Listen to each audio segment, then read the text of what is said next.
有声景、访谈、广播、唱片、乐曲等多元的声音记录形式。国立台湾历史博物馆打破视觉观展界限，让大家用耳朵发掘历史文化，重新思考跟翻转以视觉为主的这样一种观展的习惯，然后从听觉的角度来听展览。那这一次我们非常荣幸能够跟台湾声影协会还有超过10个以上的不同的国内外的单位团体来合作。当我们把视觉放在后面，先用耳朵开始听，你就会发现有很多你们过去在生活里面不曾发生的事。那透过耳朵，你会听到这些声音，它可能正在此消彼长，还有些正在消失中，然后有些可能正在新出来的声音。那每一个声音，它其实代表了不同的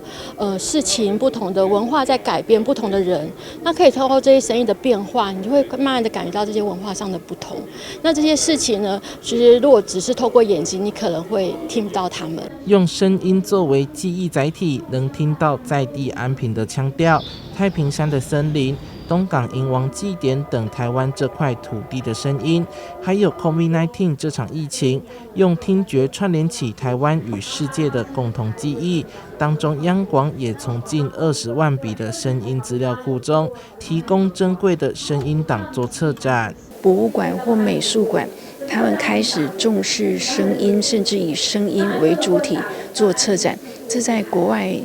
都还是很新的概念，但是台湾也跟进，我觉得非常棒。那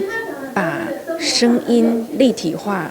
视觉化的过程里头，又要说出好故事，